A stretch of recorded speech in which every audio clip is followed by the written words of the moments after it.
Hello friends, welcome back again and today I'm going to explain you how will you identify sentences. आज आप sentence को कैसे पहचानेंगे बहुत ध्यान से देखेंगे क्योंकि आज सेंटेंस के दो कैटेगरीज के बारे में बताऊंगा। पहला फंक्शन के आधार पर और दूसरा स्ट्रक्चर के आधार पर। फंक्शन के आधार पर 5 काइंड्स बताए गए हैं और स्ट्रक्चर के आधार पर 4। ठीक है, 5 काइंड्स जैसा कि बता दूं आपको। पहला आपका असर्टिव सेंटेंस जिसको आप डिक्लेरेटिव सेंटेंस के नाम से जानते हैं, दूसरा आपका इंट्रोगेटिव सेंटेंस, तीसरा आपका इंपेरेटिव सेंटेंस, चौथा ऑप्टेटिव सेंटेंस और पांचवा एक्सक्लेमेटरी सेंटेंस। ठीक है, और दूसरे पार्ट में बताने का प्रयास किया गया है simple sentence, compound sentence, complex sentence और कंपाउंड कॉम्प्लेक्स सेंटेंस। ठीक है, तो सबसे पहले मैं बता दूं कि व्हाट इज सेंटेंस। ठीक है, व्हाट इज सेंटेंस?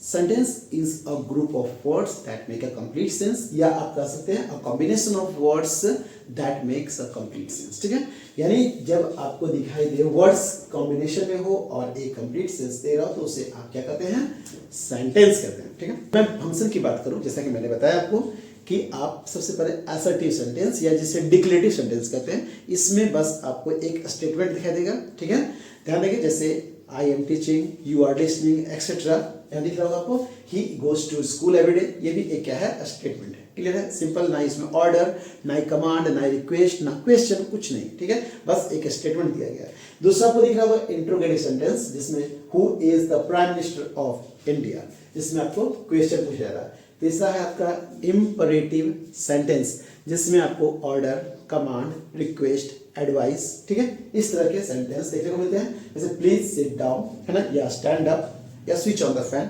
एक्सेट्रा।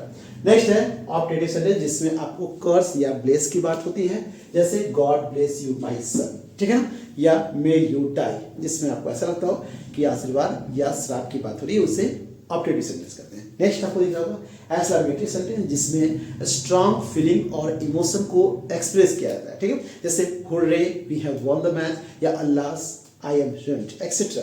आपने फर्स्ट पार्ट को देखा अकॉर्डिंग टू, यानी बेस्ड ऑन फंक्शन के आधार पर। अब दूसरा जो है बेस्ड ऑन स्ट्रक्चर के आधार पर ध्यान से देखिए। सिंपल सेंटेंस जिसमें आपको एक सब्जेक्ट और एक फाइनाइट वर्ब, पिछले बार बताया गया था फाइनाइट वर्ब के बारे में कि आपको दिखेगा इसमें सिंपल सेंटेंस में एक सब्जेक्ट और एक फाइनाइट वर्ब दिखेगा, जैसे ही इज प्लेइंग फुटबॉल। ठीक है, या कह सकते हैं आपको एक सब्जेक्ट और एक प्रेडिकेट देखने को मिलेगा। दूसरा दिख रहा होगा आपको कंपाउंड सेंटेंस। कंपाउंड सेंटेंस में उसमें एक प्रिंसिपल क्लॉज और दूसरा मेन या मिनिमम 1 कोऑर्डिनेट क्लॉज। थोड़ा सा मैं शॉर्ट में क्लॉज के बारे में बता दूं आपको। क्लॉज जो है ये पार्ट ऑफ सेंटेंस है, पार्ट ऑफ सेंटेंस। इसमें आपको सब्जेक्ट और साथ ही साथ वर्ब का कॉम्बिनेशन देखने को मिलता है, लेकिन ये जरूरी नहीं कि सेंटेंस पूरी तरह से कंप्लीट सेंस दे, लेकिन उसे सब्जेक्ट और वर्ब का कॉम्बिनेशन दिखाई देगा। तो इसमें बोला गया कंपाउंड सेंटेंस में आपको एक प्रिंसिपल क्लॉज और एक कम से कम एक कोऑर्डिनेट क्लॉज। प्रिंसिपल क्लॉज का मतलब होता है इंडिपेंडेंट क्लॉज, ठीक है, यानी अपने आप में वो स्वतंत्र होता है। और यहाँ पर कोऑर्डिनेट क्लॉज, चूंकि इस कंपाउंड वाले एक सेंटेंस में बता दो आपको, दो इंडिपेंडेंट सेंटेंस को कोऑर्डिनेट कंजक्शन के द्वारा जोड़ा जाता है। ठीक है, कोऑर्डिनेट कंजक्शन बता दो आपको, कोऑर्डिनेट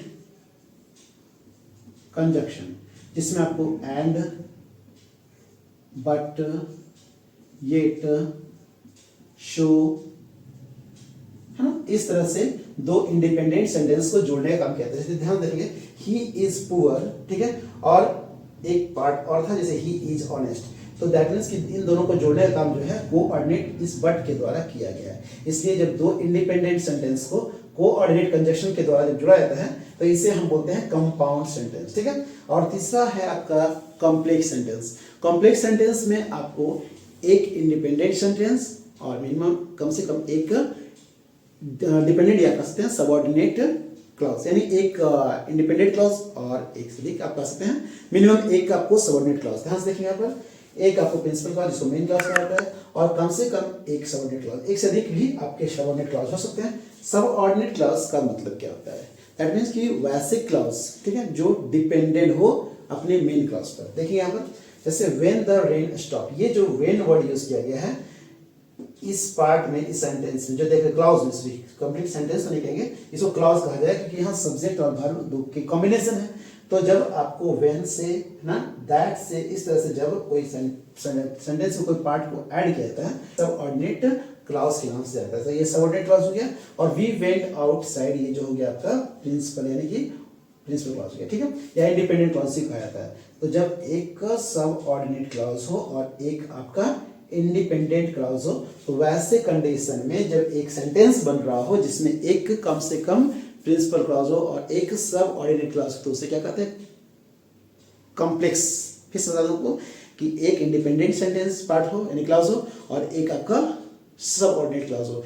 इंडिपेंडेंट क्लॉज यानी प्रिंसिपल क्लॉज का मतलब है जो अपने आप में स्वतंत्र है, ठीक है, और एक ऐसा पार्ट जो उस मेन वाले पार्ट पर क्या डिपेंडेंट है, तो इसी को क्या बोलते हैं हम लोग, कॉम्प्लेक्स सेंटेंस कहते हैं, ठीक है। और नेक्स्ट एंड लास्ट में दिख रहा है कंपाउंड कॉम्प्लेक्स सेंटेंस। इसमें आपको एक सब ऑर्डिनेट क्लॉज दिखाई देगा और एक से अधिक आपको इंडिपेंडेंट क्लॉज दिखाई देगा। जैसे आई कॉल्ड हिम, ये क्या है, इंडिपेंडेंट क्लॉज है। और दूसरा दिख रहा है आपको यहाँ ही डिड नॉट आंसर, ये भी आपका इंडिपेंडेंट क्लॉज है। और ये बट जो आपका है ये क्या है, आपका कोऑर्डिनेट कंजक्शन है। और ये जो बिकॉज ही वॉज बिजी है ना, ये जो पार्ट दिख रहा है सब्जेक्ट और वर्ब के साथ यानी क्लॉज कर सकते हैं, इसमें आपको एक क्या है, सब ऑर्डिनेट कंजक्शन को जोड़ने का प्रयास किया गया है। तो ऐसे पार्ट जो इन दोनों पार्ट पर डिपेंडेंट है उसे कहते हैं सब ऑर्डिनेट क्लॉज, ठीक है। तो एक सब ऑर्डिनेट क्लॉज और एक से अधिक इंडिपेंडेंट क्लॉज आपको दिख रहा है, तो वैसे सेंटेंस को आप कंपाउंड कॉम्प्लेक्स सेंटेंस कहते हैं। उम्मीद करता हूँ कि आज सेंटेंस के बारे में आपको जो कुछ बताया गया आप समझ गए होंगे, या फिर भी कहीं कन्फ्यूजन रहा हो तो कमेंट बॉक्स में अपनी प्रॉब्लम अवश्य शेयर करें ताकि आपके कन्फ्यूजन को और बेहतर ढंग से बताने का या सॉल्व करने का मैं प्रयास करूंगा। तो मैं चाहूँगा कि इसी तरह से आप अप टू डेट रहें और एवरीडे आपको अलग अलग वीडियो के माध्यम से एक एक टॉपिक बताया जाएगा और आप अपने आप पे इम्प्रूवमेंट चेक करेंगे। ओके स्टूडेंट्स, कन्फ्यूजन हो कमेंट बॉक्स में जरूर अपने प्रॉब्लम को शेयर करें। Thank you.